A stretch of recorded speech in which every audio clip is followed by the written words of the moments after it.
¿Qué tal amigos? Bienvenidos a su canal Marcelo PC. En esta oportunidad vamos a aprender a activar el teclado virtual, muy útil para aquellas personas que han dañado su teclado de la laptop o el portátil, o también han dañado o han perdido el teclado de su computadora de mesa. Windows nos ofrece dos tipos de teclados virtuales.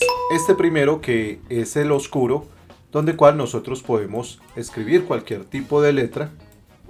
Y tenemos también este otro teclado con el cual también podemos escribir virtualmente. Vamos a aprender a activarlos y a colocarlos o fijarlos en la barra de tareas.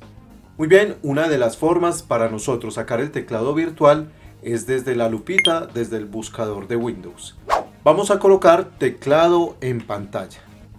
Vamos a darle en la opción que dice teclado en pantalla y abajo dice sistema. Inmediatamente se nos activa el teclado.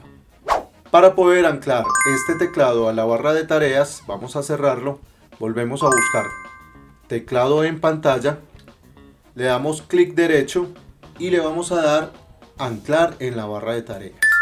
Noten que se colocó en la parte de acá teclado virtual y ya simplemente con un clic siempre va a aparecer la opción en la barra de tareas.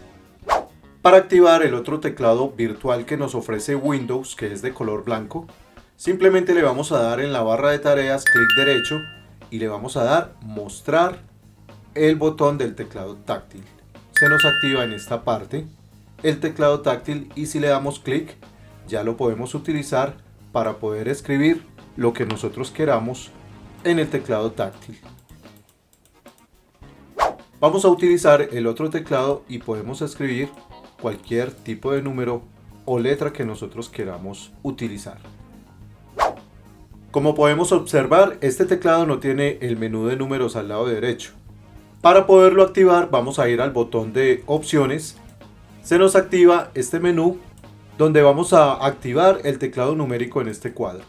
Le vamos a dar en aceptar y ya tenemos los números al lado derecho. Otra forma de activar nuestro teclado virtual es simplemente utilizando nuestro teclado físico, bien sea en la laptop o en el computador de mesa. Si estos no les funcionan algunas teclas, vamos a utilizar el comando Control, Windows y la letra O. Ya tenemos nuestro teclado virtual con el cual podemos escribir fácilmente con nuestro mouse. Si quieres aprender más de computación, visita mi canal Marcelo PC, en donde encontrarás curso básico, intermedio y avanzado de computación. Recuerda que te hablo Marcelo Garzón, que tengas una excelente vida y nos veremos en un próximo tutorial de Marcelo PC.